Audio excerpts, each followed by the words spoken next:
Hello students, आज हमारा thermodynamics का लेक्चर 4 है। आज हम रिवर्सिबल एवं इरिवर्सिबल प्रोसेसेस के बारे में पढ़ेंगे। रिवर्सिबल प्रोसेस जिन्हें उत्क्रमणीय प्रक्रम कहते हैं तथा इरिवर्सिबल प्रोसेस जिन्हें अनुत्क्रमणीय प्रक्रम हम कहते हैं। स्टूडेंट्स, किसी भी रिएक्शन या प्रोसेस के होने के लिए, संपन्न होने के लिए उस पर दो प्रकार के फोर्स कार्य करते हैं। ड्राइविंग फोर्स यानी कि प्रेरक बल एवं दूसरा फोर्स होता है अपोजिंग फोर्स यानी कि विरोधी बल। प्रेरक बल वह बल होता है जो कि किसी प्रोसेस अथवा रिएक्शन के संपन्न होने के लिए प्रेरक का कार्य करता है, अर्थात उसके लिए फेवरेबल कंडीशंस को उत्पन्न करता है अथवा उसकी कंडीशंस को फेवरेबल बनाता है। ठीक है। और जो अपोजिंग फोर्स होता है वह क्या होता है? विरोधी बल होता है। यह रिएक्शन को संपन्न होने से या शुरू होने से रोकता है। ठीक है। तो ये दो प्रकार के फोर्सेस हो गए, बल हो गए।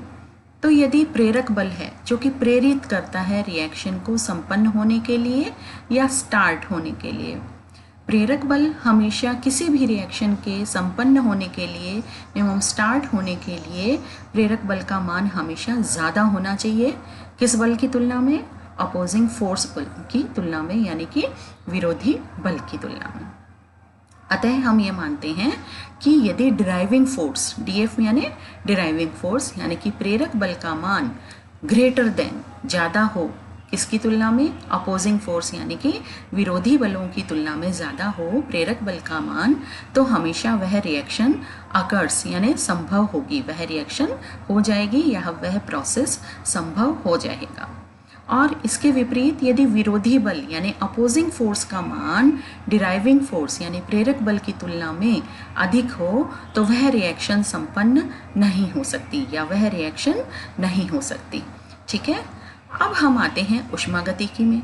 ऊष्मागतिकी में रिवर्सिबल प्रोसेस एवं इरिवर्सिबल प्रोसेस यानी कि उत्क्रमणीय प्रक्रम एवं अनुत्क्रमणीय प्रक्रम भी किस पर निर्भर करते हैं?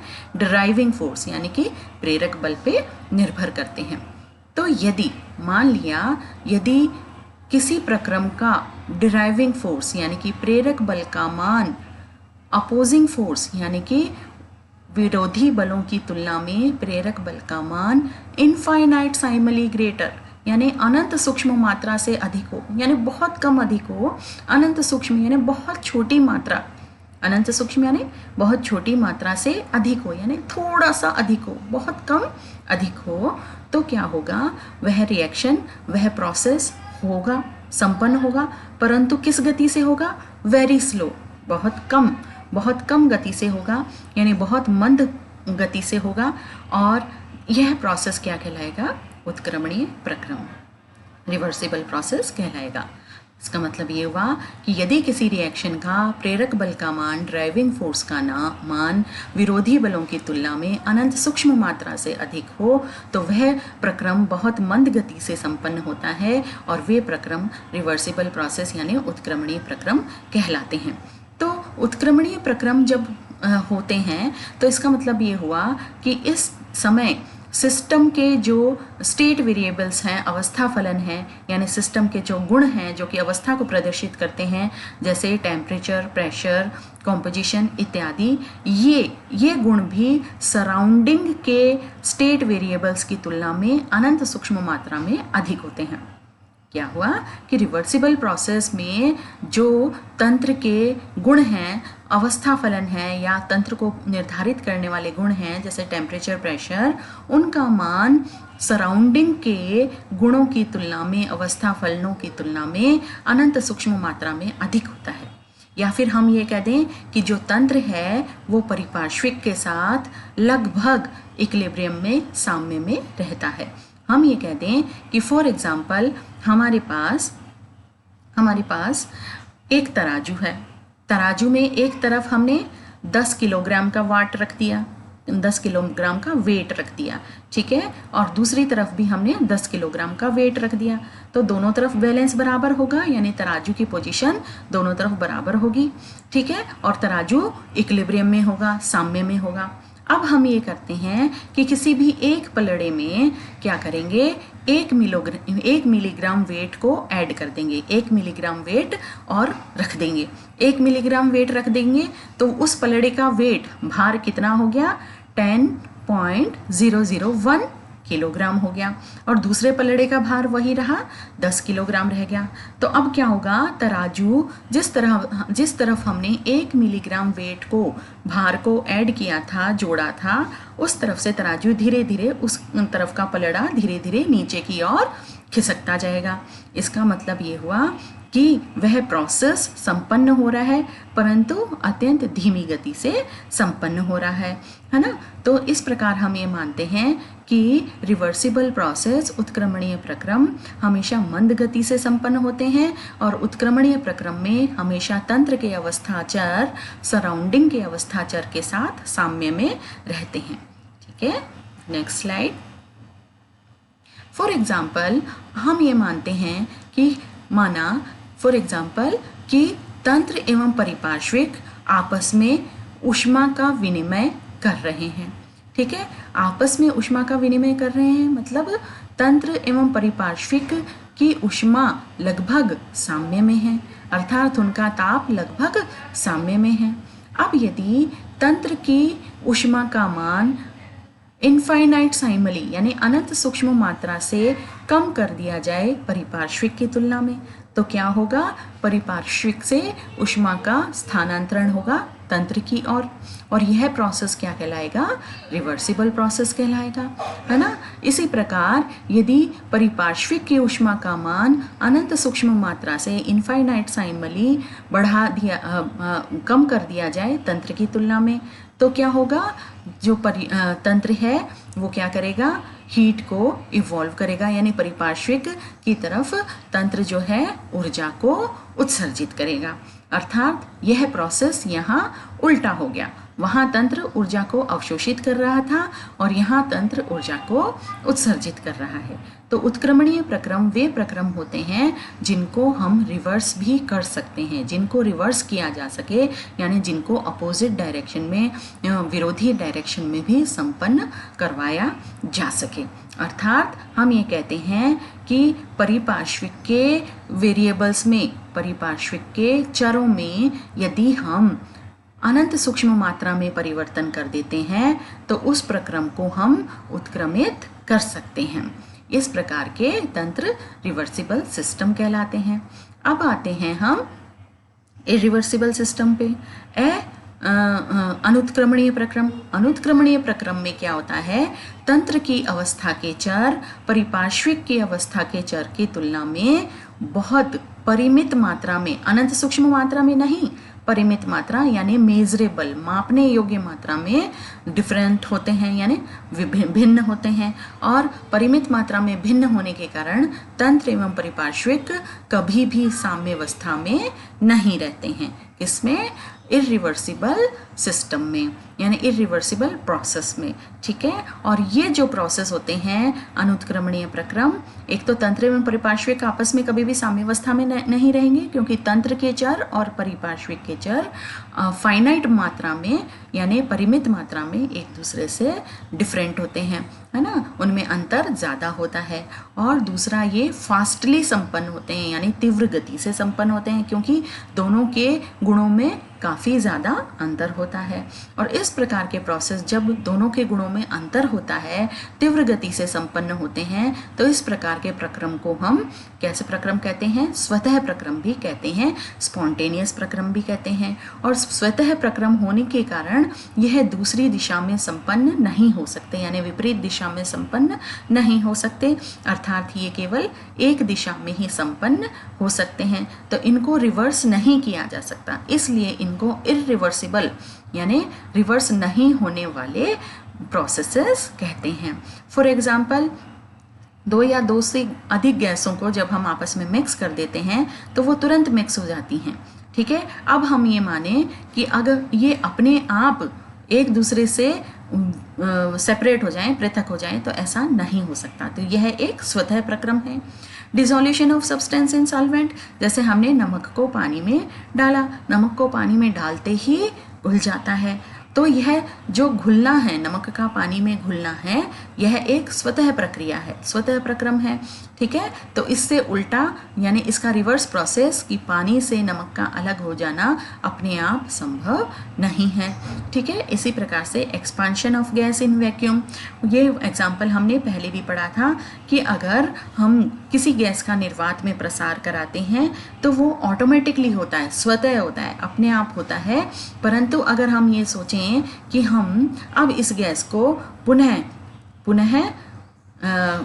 कंप्रेस कर दें, यानी कि पुनः इस गैस को अपनी वापस स्थिति में ले आएँ, पुरानी स्थिति में ले आएँ, इनिशियल स्टेट में ले आएँ बिना किसी बल के, तो ऐसा संभव नहीं है। तो ये प्रोसेस क्या कहलाते हैं? स्वतः प्रक्रम कहलाते हैं। जैसे यहाँ इस चैम्बर में यहाँ गैस है, यह चैम्बर यहाँ वैक्यूम है यानी निर्वात है, और यह एक बीच में पिस्टन है। तो गैस को जैसे ही हमने पिस्टन को छोड़ा तो गैस क्या करेगी? अपने आप प्रसार करेगी, प्रसारित होगी। प्रसारित होने के कारण ये पिस्टन भी आगे की तरफ खिसकेगा और आगे की तरफ खिसक कर लास्ट में एंड पॉइंट तक यानी फाइनल पोजीशन तक चला जाएगा, क्योंकि इससे आगे अब ये खिसक नहीं सकता। तो अब इस पे जब तक कि इस पिस्टन पे कोई विरोधी बल या कोई कार्य नहीं किया जाए, कोई विरोधी बल नहीं आरोपित किया जाए, तब तक यह पिस्टन अपनी इनिशियल पोजीशन में वापस नहीं आ सकता। इस पर कोई कार्य करेंगे या विरोधी बल आरोपित करेंगे तभी यह पिस्टन वापस अपनी इनिशियल पोजीशन में आ जाएगा, यानी गैस का कंप्रेशन यानी संकुचन हो जाएगा। कब? विरोधी बल की उपस्थिति में। अपने आप ये स्वतः प्रोसेस नहीं होगा, इसलिए ये प्रोसेसेस क्या कहलाते हैं? Irreversible processes. तो हमने ये देखा। इसी प्रकार से दूध से दही जमना। दूध से दही जमना मतलब हमने दूध लिया और थोड़ी देर उसको गर्म नहीं किया तो उससे दही जम गया। अब दही जम गया तो दही से वापस दूध नहीं बन सकता, है ना। तो यह जो प्रोसेस हुआ, यह जो रिएक्शन हुई, ये इरिवर्सिबल हुई, अर्थात अनुत्क्रमणीय हुई, यानी इसको रिवर्स डायरेक्शन में हम वापस संपन्न नहीं करा सकते। अब हम देखते हैं कि जैसे ये है एक सिलेंडर है, सिलेंडर में यह एक पिस्टन लगा हुआ है और इसके अंदर कुछ गैस की मात्रा भरी हुई है, और पिस्टन के ऊपर हमने कुछ वेट, भार रख दिए हैं। वेट रखने के कारण, भार रखने के कारण यह गैस का जो प्रेशर है वो पिस्टन के प्रेशर से संतुलित हो रहा है, यानी गैस का जो दाब है वो बाह्य दाब से संतुलित हो रहा है। अब हम क्या कर रहे हैं कि इस पिस्टन पे से जो हमने वेट रखे थे, जो भार रखे थे, उनका थोड़ा थोड़ा अमाउंट, थोड़ी थोड़ी मात्रा में इस भार को हम हटाना शुरू कर देते हैं। भार हटाना शुरू कर देंगे यानी जो विरोधी बल है, जो आरोपित बल है, उसको हम कम कर रहे हैं। आरोपित बल कम कर रहे हैं तो गैस का दाब आरोपित बल की तुलना में क्या होगा? ज़्यादा हो जाएगा और गैस धीरे धीरे एक्सपांड करेगी, यानी पिस्टन ऊपर की ओर खिसकेगा। और हमने इसका वेट यानी कि भार, इसके ऊपर जो पिस्टन के ऊपर भार रखे हुए थे, और हमने अति सूक्ष्म मात्रा में हटाना शुरू कर दिया। तो पिस्टन जैसे जैसे हमने भार हटाया वैसे वैसे गैस का दाब बाह्य दाब की तुलना में गैस का दाब अभी ज़्यादा रहता है, और इसलिए पिस्टन ऊपर की तरफ मूव करता है। और हमने धीरे धीरे सारे वेट हटा दिए, तो सारे वेट हटाने के कारण गैस जो है उसने पूरी तरह से एक्सपांशन, जितना ये कर सकती थी उतना एक्सपांशन इसने कर लिया, यानी पिस्टन अपनी लास्ट फाइनल पोजीशन में पहुंच गया। अब यदि हम इन भार को, इन वेट्स को धीरे धीरे वापस इस पिस्टन के ऊपर रखते जाएं तो पिस्टन क्या होगा? गैस के दाब की तुलना में अब जो विरोधी दाब है ये बढ़ना शुरू हो जाता है, और बढ़ना शुरू हो जाता है तो पिस्टन पे वापस दबाव ज़्यादा बनना शुरू हो जाता है, तो पिस्टन वापस गैस को संकुचित करना शुरू कर देता है। और जिस तरह से हमने थोड़े थोड़े अमाउंट के दाब बढ़ाते गए, वैसे वैसे थोड़े थोड़े अमाउंट का वेट ज़्यादा बढ़ाते गए, वैसे वैसे पिस्टन नीचे की ओर खिसकता जाएगा और गैस में संकुचन होता जाएगा। तो इस प्रकार हम देखते हैं कि अनंत सूक्ष्म मात्रा में परिपार्श्विक अथवा तंत्र के चरों में परिवर्तन करने पर तंत्र जो है, तंत्र और परिपार्श्विक में साम्यावस्था रहती है, परंतु यह प्रक्रम थोड़े स्लो होते हैं, यानी कि मंद गति से संपन्न होते हैं। फॉर एग्जाम्पल, यह एक सिलेंडर है, ठीक है, गैस का सिलेंडर है। इस सिलेंडर में हमने भारहीन तथा घर्षणहीन यानी वेटलेस और फ्रिक्शनलेस पिस्टन से फिट कर दिया, और अब इसके अंदर गैस की कुछ मात्रा हमने भर दी। माना गैस का दाब है P, गैस का दाब कितना है P, और अब हमने पिस्टन पर अपोजिंग प्रेशर यानी विरोधी दाब लगाया। इस तरह इतना दाब लगाया कि विरोधी दाब और गैस का दाब बराबर हो गया। इसलिए ए कंडीशन में, फर्स्ट कंडीशन में पिस्टन जो है वो संतुलित रह गया, यानी पिस्टन जो है वो इसमें कोई मूवमेंट नहीं हुआ। ठीक है, अब सेकेंड कंडीशन में हम क्या करेंगे, तो फर्स्ट कंडीशन में देखिए अपोजिंग प्रेशर या अपोजिंग फोर्स का मान प्रेशर ऑफ द गैस के प्रेशर के बराबर है। अतः हम ये कहेंगे कि तंत्र हमेशा परिपार्श्विक के साथ इक्विलिब्रियम यानी साम्यावस्था में रहता है। अब सेकंड कंडीशन में देखिए हमने क्या किया। सेकंड कंडीशन में हमने ये किया कि जो अपोजिंग प्रेशर है, विरोधी दाब है, उसके मान में अनंत सूक्ष्म मात्रा में कमी कर दी। उसके मान में अनंत सूक्ष्म मात्रा में गैस के दाब की तुलना में कमी कर दी। पहले तो दोनों के प्रेशर बराबर थे, अब इसके मान में हमने थोड़ी सी अनंत सूक्ष्म मात्रा से दाब में कमी कर दी। दाब में कमी करने से क्या होगा, अब पिस्टन जो है, गैस का दाब ज़्यादा है और अपोजिंग प्रेशर कम है, इसलिए पिस्टन ऊपर की ओर खिसकेगा, अर्थात गैस में एक्सपांशन यानी गैस का प्रसरण होता है। कितना? अनंत सूक्ष्म मात्रा में। कितना? मान लीजिए गैस ने अनंत सूक्ष्म आयतन से प्रसारण करना शुरू कर लिया, प्रसारित कर लिया। अब हम आगे और क्या करेंगे, मान लीजिए पिस्टन अब इस स्थिति में आ गया, ठीक है, और अब हमने गैस के दाब विरोधी दाब में और अधिक कमी करी, और अधिक कमी की तो क्या होगा, गैस का दाब फिर से विरोधी दाब की तुलना में बढ़ जाएगा और गैस ने फिर से अनंत सूक्ष्म आयतन से प्रसार कर लिया। इस तरह से धीरे धीरे अनंत सूक्ष्म हम कमी करते गए गैस विरोधी दाब में, और गैस का जो आयतन है वो अनंत सूक्ष्म रूप से बढ़ता गया यानी प्रसारित हो गया, और विरोधी दाब में अनंत सूक्ष्म कमी होती गई। तो ये सेकंड पोजीशन है जहां पिस्टन का जो विरोधी दाब है वो गैस के दाब की तुलना में अनंत सूक्ष्म रूप से थोड़ा सा कम हो गया। ठीक है, थर्ड कंडीशन में हम क्या देखते हैं, देखिए इन थर्ड कंडीशन यदि अपोजिंग प्रेशर को हम बहुत ज़्यादा घटा दें गैस के प्रेशर की तुलना में, गैस के दाब की तुलना में अपोजिंग प्रेशर को हम बहुत ज़्यादा कम कर दें, घटा दें, है ना, यानी गैस का अपोजिंग प्रेशर और कम कर दिया हमने, बहुत कम कर दिया, तो क्या होगा, गैस तुरंत तेज़ी से प्रसारित हो जाएगी, पिस्टन तेज़ी से ऊपर की तरफ खिसक जाएगा, यानी गैस में फास्ट गति से, तीव्र गति से प्रसारण होगा। ठीक है, तो सेकंड पोजीशन में तो फर्स्ट पोजीशन में तो दोनों के दाब बराबर थे, और सेकंड पोजीशन में पिस्टन का जो विरोधी दाब है वो गैस के दाब की तुलना में थोड़ा सा अनंत सूक्ष्म मात्रा में कम था, जिसके कारण पिस्टन ऊपर की तरफ खिसकता है और गैस में एक्सपांशन होता है, गैस का आयतन अनंत सूक्ष्म मात्रा से कम हो जाता है।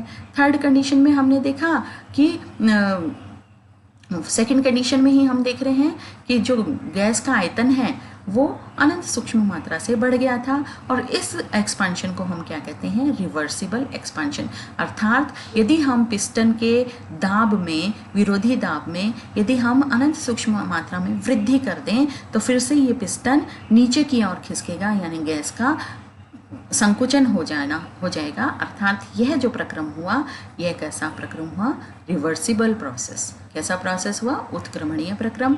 और इस प्रक्रम में हम थर्ड प्रोसेस में देखेंगे कि गैस के दाब के मात्रा अपोजिंग दाब की तुलना में बहुत ज़्यादा अधिक होने के कारण गैस तुरंत तीव्र गति से प्रसार करती है, और इस प्रसार को हम इरिवर्सिबल एक्सपांशन कहते हैं।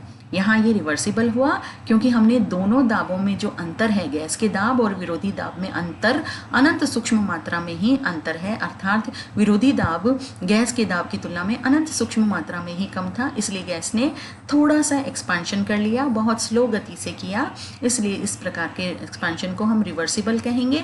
क्योंकि यदि वही दाब को हम, विरोधी दाब को यदि गैस के दाब की तुलना में अनंत सूक्ष्म मात्रा से अगर अधिक कर दें तो यह पिस्टन नीचे की और अनंत सूक्ष्म मात्रा, अनंत सूक्ष्म आयतन से खिसक जाएगा, नीचे की ओर आ जाएगा, गैस का संपीड़न हो जाएगा। अर्थात इस प्रक्रम को हम उत्क्रमित कर देते हैं, रिवर्स कर देते हैं, इसलिए ये प्रक्रम क्या कहलाते हैं, रिवर्सिबल प्रोसेस। हम यहाँ देखते हैं कि रिवर्सिबल प्रोसेस जो होते हैं वो वाकई नेचुरल जो है प्रकृति में मौजूद नहीं होते हैं। है ना। ये आइडियल प्रोसेस होते हैं, आइडियल यानी आदर्श प्रक्रम होते हैं जिनकी हम एक कल्पना ही कर सकते हैं, जिनको बहुत विषम विकट परिस्थितियों में हम करवा सकते हैं। ठीक है, वैसे इम्पॉसिबल होता है आदर्श रूप में रिवर्सिबल प्रोसेस को स्थापित करना, है ना। ये केवल काल्पनिक ही होते हैं। रियल लाइफ में केवल किसी भी प्रोसेस को हम रिवर्सिबल नहीं बना सकते। क्यों? क्योंकि रियल लाइफ में हम रिवर्सिबल प्रोसेस कब बनेंगे, जबकि अपोजिंग प्रेशर विरोधी बल और प्रेरक बल में कितना अंतर हो, केवल अनंत सूक्ष्म मात्रा में ही अंतर हो। और अनंत सूक्ष्म अंतर को हम नेचर में बहुत मुश्किल से, किसी भी गुण में अनंत सूक्ष्म परिवर्तन बहुत मुश्किल से संभव होता है, या ये कह दें असंभव ही होता है ना। तो इस प्रकार से हम ये जो गुणों में परिवर्तन है, अनंत सूक्ष्म मात्रा में गुणों में परिवर्तन बहुत कठिनाई से, या ये कह दें असंभव होता है। इसलिए जो रिवर्सिबल प्रोसेस हैं उनको हम आदर्श प्रोसेस कहते हैं, अर्थात ये केवल काल्पनिक प्रोसेस होते हैं जिनको कि हम सामान्य जीवन में अनुभव नहीं कर सकते।